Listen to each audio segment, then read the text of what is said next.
میری اور آپ کی زندگی میں وہ کتنے موڑ آتے ہیں جب رسول میری ماں کے مقابلے پہ تولا جاتا ہے، رسول کی محبت میری بیوی کے مقابلے پہ تلتی ہے، میری برادری کے مقابلے پہ تلتی ہے، اور میں رسول کو ہرا دیتا ہوں، رسول کو پشت کے پیچھے رکھ دیتا ہوں، اس کی باتوں کو ٹھکرا دیتا ہوں، قوم، قبیلہ، برادری، عزیز و اقارب، دنیا والوں کو راضی کر کے محمد سے بے وفائی کرتا ہوں۔ کیا میرا بھی محمد کے صحابہ سے کوئی رشتہ ہے؟ اور جو اللہ کے نبی علیہ السلام سے بڑھ کر کسی اور سے محبت کرے، تو آئیے ذرا قرآن کی آیات پہ غور کریں، اس آیت کو اپنے دل میں اتاریں۔ قُلْ إِنْ كَانَ آبَاؤُكُمْ وَأَبْنَاؤُكُمْ وَإِخْوَانُكُمْ وَأَزْوَاجُكُمْ وَعَشِيرَتُكُمْ وَأَمْوَالٌ اقْتَرَفْتُمُوهَا وَتِجَارَةٌ تَخْشَوْنَ كَسَادَهَا وَمَسَاكِنُ تَرْضَوْنَهَا أَحَبَّ إِلَيْكُمْ مِنَ اللَّهِ وَرَسُولِهِ وَجِهَادًا فِي سَبِيلِهِ فَتَرَبَّصُوا حَتَّى يَأْتِيَ اللَّهُ بِأَمْرِهِ۔ قُلْ إِنْ كَانَ آبَاؤُكُمْ، لوگو اگر تمہیں اپنے ماں باپ، اپنے آباء و اجداد زیادہ پیارے ہیں، وَأَبْنَاؤُكُمْ، اپنے بیٹے زیادہ پیارے ہیں، وَإِخْوَانُكُمْ، اپنے بھائی زیادہ پیارے ہیں، وَأَزْوَاجُكُمْ، تمہیں اپنی بیوییں زیادہ پیاری ہیں، اپنے شوہر زیادہ پیارے ہیں۔ عورتوں اور مردوں سے خطاب ہے، پوری امت اسلام سے خطاب ہے۔ وَعَشِيرَتُكُمْ، تمہیں اپنے رشتہ دار زیادہ پیارے ہیں۔ وَأَمْوَالٌ اقْتَرَفْتُمُوهَا، وہ مال جو تم نے کما کے سٹاک کر رکھا ہے وہ تمہیں زیادہ پیارے ہیں۔ وَتِجَارَةٌ تَخْشَوْنَ كَسَادَهَا، تمہیں اپنا کاروبار زیادہ پیارا ہے۔ کس چیز سے؟ کس چیز سے؟ اس کے بیان پہ غور کرنا۔ وَمَسَاكِنُ تَرْضَوْنَهَا، تمہیں اپنی کوٹھیاں زیادہ پیاری ہیں، اپنے مکانات زیادہ پیارے ہیں۔ احب الیکم من اللہ ورسولی، اللہ سے زیادہ پیارے، اس کے رسول سے زیادہ پیارے، اس کے راستے میں جہاد کرنے سے زیادہ پیارے۔ پھر انتظار کرو یہاں تک کہ آسمان والے کی طرف سے تم پہ عذاب نازل ہو جائے۔ ذرا اس آیت پہ غور کیجئے، اس آیت کو سمجھیے۔ تمہیں تمہارے ماں باپ زیادہ پیارے، کیسے پتہ لگے گا؟ کیسے پتہ لگے گا ماں باپ زیادہ پیارے؟ جب بھی اللہ کے نبی کی حدیث آئے اور مقابلہ ماں باپ کی بات سے ہو، میں اور آپ حدیث رسول کو سینے سے لگاتے ہیں یا ابا جان کی بات کو؟ دادا ابو فوت ہو گئے، آپ جانتے ہو قل کرنا، تیجا کرنا، ساتواں کرنا، 10واں کرنا، 9واں کرنا، 40واں کرنا، برسی کرنا حرام ہے دین محمد میں صلی اللہ علیہ وسلم، ثابت نہیں ہے۔ آپ جانتے ہو 11 تاریخ چاند کی آئی، بابا جیلانی کے نام کی 11ویں دینا دین محمد میں حرام ہے، آپ جانتے ہو۔ پیر جی کا عرس کا سیزن آیا، اس کے لیے بکروں کی نیاز دینا، پیسے دینا، چادر چڑھانا، اس کی قبر کو عرق گلاب سے غسل دینا، اس پر سجدہ ریز ہونا، شادی کرنے کے بعد بیگم کو لے کے پہلے بابا جی کی قبر پہ سلامی دے کر آنا، آپ جانتے ہو حرام ہے۔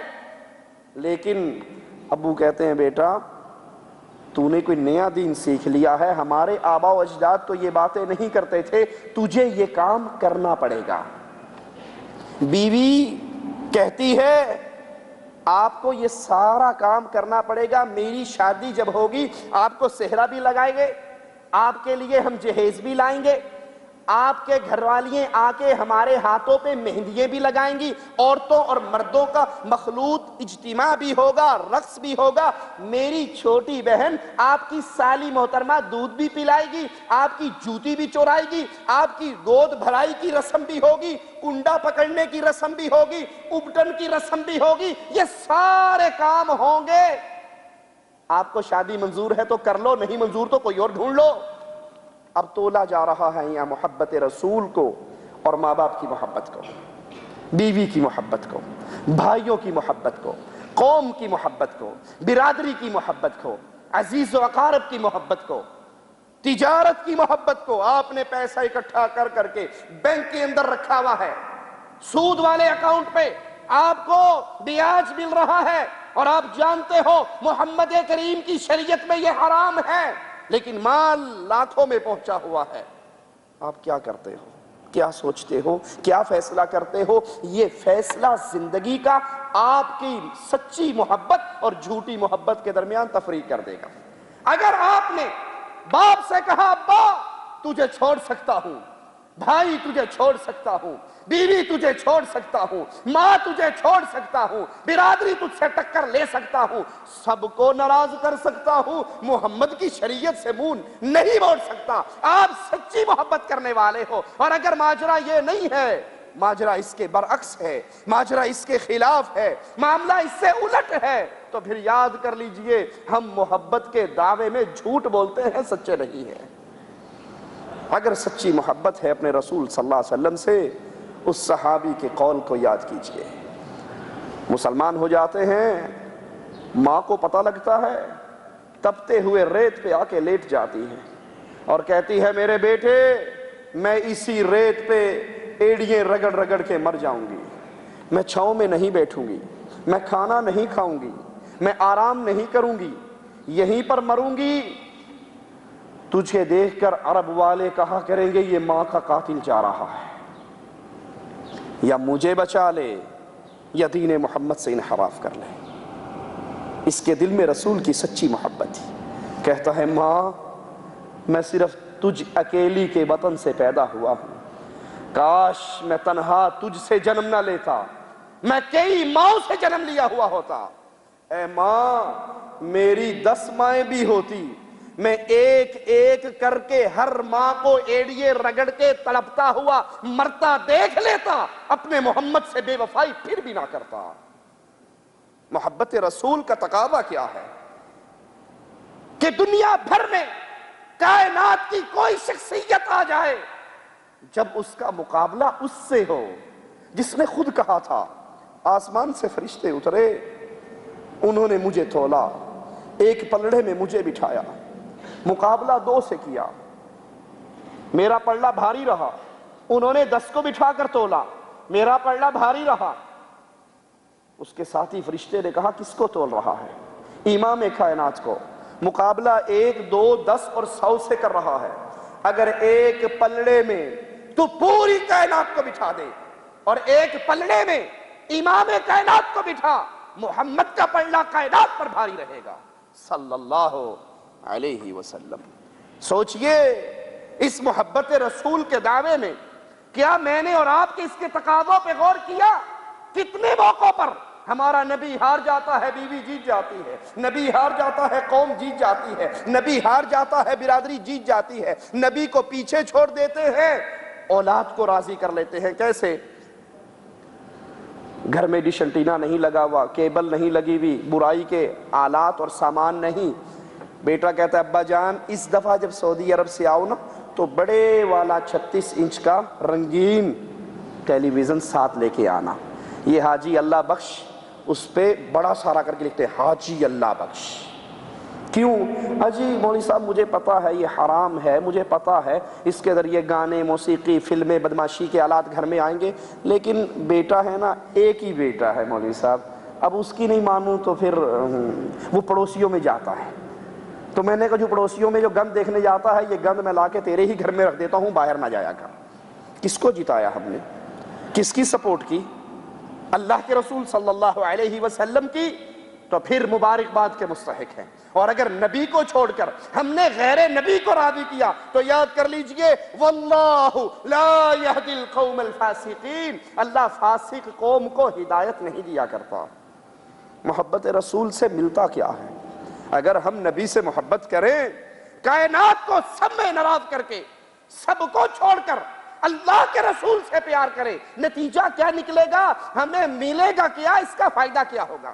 مالک عز و جل اس کا فائدہ بیان کرتے ہوئے فرماتا ہے قُلْ إِن كُنْتُمْ تُحِبُّونَ اللَّهَ فَاتَّبِعُونِي يُحْبِبْكُمُ اللَّهُ۔ اگر تم رسول کی اتباع کرو گے، پہلا فائدہ یہ ہے تم اللہ کے محبوب بن جاؤ گے، اور جو اللہ کا محبوب بن جائے اس کی دنیا و آخرت سنورتی ہے یا بگڑتی ہے؟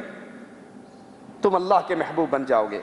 جب تم اللہ کے محبوب بن جاؤ گے وَيَغْفِرْ لَكُمْ ذُنُوبَكُمْ، اللہ تمہارے سارے گناہوں کو معاف کر دے گا۔ اور جب انسان کے گناہ معاف ہو جاتے ہیں مرنے کے بعد اس کا ٹھکانہ اللہ کی جنت بن جاتی ہے۔ محبت رسول کا فائدہ یہ ہے، انسان اللہ کا پیارا بنتا ہے، انسان کے گناہ معاف ہوتے ہیں، انسان کی خطائیں معاف ہوتی ہیں۔ بخاری و مسلم میں حضرت انس سے روایت ہے، اللہ کے نبی صلی اللہ علیہ وسلم نے فرمایا، جس انسان میں 3 خصلتیں پیدا ہو جائیں، اس نے ایمان کے ذائقے کو چکھ لیا، ایمان کی حلاوت، ایمان کی مٹھاس اس کے دل میں داخل ہوگی، جس میں 3 خصلتیں پیدا ہو جائیں۔ اور وہ 3 خصلتیں کیا ہیں؟ اللہ اور اس کے رسول اس کو کائنات کی ہر چیز سے زیادہ پیارے ہوں۔ وہ ہر کسی سے کہے بھائی تیری بات تب مانوں گا جب اللہ رسول کی بات کے مطابق ہوگی، بیگم صاحبہ تیری ہر وہ بات ماننے کے لیے تیار ہوں جو اللہ اور اس کے رسول کی بات کے مطابق ہے، ابا جان آپ کی ہر بات مانی جائے گی، لیکن جہاں آپ کی بات رسول سے ٹکرائے گی وہاں میں آپ کی بات تسلیم نہیں کروں گا۔ جس میں یہ خصلت پیدا ہو جائے کہ اللہ اور اس کا رسول اس کو کائنات کی ہر چیز سے زیادہ پیارا ہو، اور جب یہ خصلت پیدا ہوتی ہے دوسری چیز اپنے آپ آتی ہے، وہ کیا؟ جس سے محبت کرے اللہ کی رضا کے لیے کرے۔ محبت کرنے کی وجہ کیا ہے؟ جی میں پاکستانی ہوں اور یہ بھی پاکستانی ہیں، میں ہندی ہوں اور یہ بھی ہندی ہیں، میں بنگالی ہوں اور یہ بھی بنگالی ہیں، میں سید صاحب ہوں اور یہ بھی شاہ صاحب ہیں، میں خان صاحب ہوں اور یہ بھی پختون ہیں، پشتون ہیں، میں شیخ ہوں یہ بھی شیخ ہیں، میں فلاں جماعت سے ہوں اور یہ فلاں جماعت سے ہیں، میں فلاں برادری سے ہوں اور یہ فلاں برادری سے ہے، یہ گورا ہے یہ گورے سے محبت کرے گا، یہ کالا ہے یہ کالوں سے محبت کرے گا۔ یہ اہل ایمان کا طرز نہیں ہے۔ اہل ایمان پاکستانی، ہندی، بنگالی نسلوں میں تقسیم نہیں ہوتے، ان کی ایک ہی نسل ہوا کرتی ہے، یہ لا الہ الا اللہ پڑھتا ہے، میں لا الہ الا اللہ پڑھتا ہوں۔ اس کی اور میری محبت اللہ کے لیے ہے۔ رسول نے فرمایا جس میں یہ خصلت پیدا ہو جائے وہ جس سے محبت کرے، محبت کرنے سے پہلے وہ دیکھتا ہے یہ اللہ کا محبوب ہے یا اللہ کا دشمن ہے۔ اس کو مثال سے سمجھ لیں، کسی کے باپ کا کوئی دشمن ہو تو باپ کے دشمن سے دوستی کرو گے؟ باپ کے دشمن سے دوستی کرو گے؟ کوئی غیرت والا اپنے ابا کے دشمن سے دوستی نہیں کرے گا، رشتہ داری نہیں کرے گا، تعلقات نہیں رکھے گا۔ ہائے یہ تو باپ ہے اور وہ عرش والا اللہ ہے۔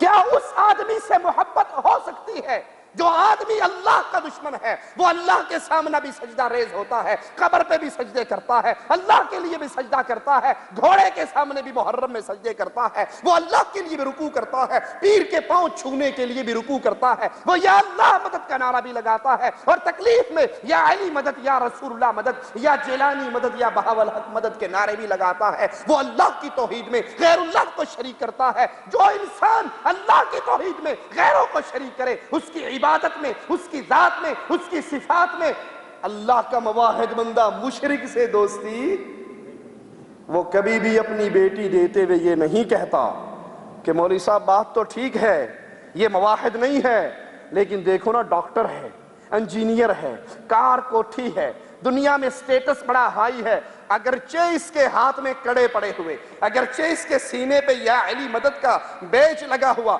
اگرچہ بابا صاحب کی قبر کی چادر انہی کے گھر سے نکلتی ہے، 11ویں کی کھیر یہیں سے بٹتی ہے، میں جانتا ہوں یہ شرک کرتا ہے، میں جانتا ہوں یہ قبروں کا پجاری ہے، میں جانتا ہوں یہ رسول کی سنتوں کا دشمن ہے، لیکن ہے تو مالدار، بیٹی تو مزے کرے گی۔ مواحد ایسے فیصلے کبھی نہیں کیا کرتا۔ دوسری خصلت، وہ جس سے محبت